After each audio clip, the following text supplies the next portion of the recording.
Një kontroll rutini i policisë së Vlorës për muzikën e lartë në një lokal në zonën e Lungomares ka marrë një kthes të pazakontë pasi efektivët kanë përfunduar duke komunikuar përmes një video telefonate me Inez Hajrullën, një prej personave të shpallur në kërkim nga SPAK. Sipas informacioneve të raportuara nga Ora News, ngjarja është regjistruar rreth orës 23:20 të një gushtit në lagjen Ujë i Ftohtë në Vlorë, pasi policia ishte njoftuar se dy subjekte po mbanin muzikën me volum të lartë dhe po shqetësonin banorët. Efektivët janë paraqitur në zonë për të kryer verifikimet dhe gjatë kontrollit në lokalin Amos, në zonën e njohur si Plazhi i Ri, janë kontaktuar nga një person që është prezantuar si menaxheri i subjektit, por pikërisht këtu situata ka marrë një rrjedh tjetër. Personi në fjalë ka kërkuar policëve që të komunikonin me një person tjetër përmes telefonit të tij. Në celular ishte hapur aplikacioni WhatsApp dhe po zhvillohej një video telefonat me Inez Hajrullën. Sipas raportimit, Hajrulla i është drejtuar drejt për drejt punonjësve të policisë, duke u kërkuar që të largoheshin dhe të mos kryenin më kontrolle në këtë subjekt.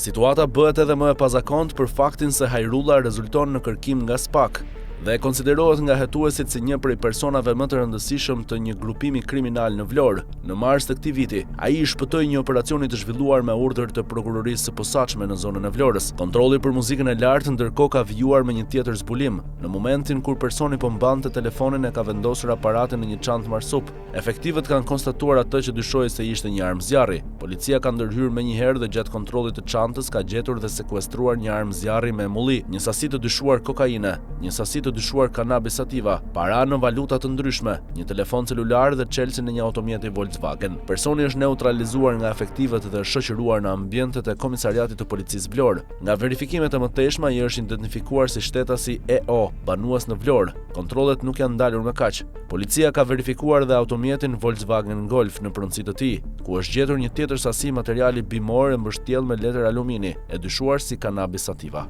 Në këtë mënyrë, një ndërhyrje që fillimisht kishte nisur për një shqetësim të banorëve për muzikën e lartë përfundoi në sekuestrimin e një arme, lëndëve të dyshuar narkotike dhe parave, por mbi të gjitha me një komunikim të drejt për drejt mes policëve dhe një personi që kërkohet nga drejtësia. Emri Inez Hajrullës është prej vitesh i njohur në kronikën e zezë të Vlorës. Sipas dosjes së SPAK-ut, 34 vjeçari dyshohet si drejtuesi një grupimi kriminal në qytetin bregdetar. Ai është shpallur në kërkim në kuadër të hetimeve të prokurorisë së posaçme për ngjarje të rënda kriminale. Më 7 mars 2026 SPAK ndërmori një operacion për arrestimin e disa personave. Forcat e RENEA, FNSH dhe BKH ushtruan kontrolle edhe në banesën e Hajrullës, por ai nuk u gjet. Bashkë me të, operacionit i shpëtoi edhe Ervis Matodashaj. Sipas të dhënave të dosjes së SPAK, hetimet e bazuara dhe komunikimet e aplikacionit Sky ACC e vendosin Hajrullën në ndryshime për përfshirje në ngjarje të rënda kriminale. Këto mbeten akuzat e organit të akuzës dhe përgjegjësia penale duhet të përcaktohet nga gjykata. Hajrulla ka qenë gjithashtu disa herë objektiv atentatesh. Një prej episodeve më të bujshme ndodhi më 10 maj 2019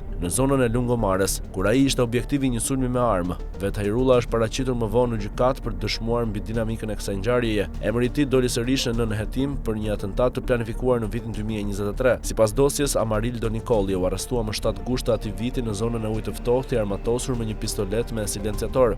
Hetimet ngritën dyshime se ai ishte dërguar në Vlorë për të vrarë Hajrullën, pikërisht për shkak të këtij konflikti dhe faktit se Hajrulla vazhdon të kërkohet nga SPAK. Episodi i videotelefonatës merr një tjetër pesh. Një person që autoritetet nuk kanë arritur të arrestojnë dyshohet se ka komunikuar drejt për drejt me efektivët gjatë ushtrimit të detyrës dhe u ka kërkuar atyre të largohen nga lokali.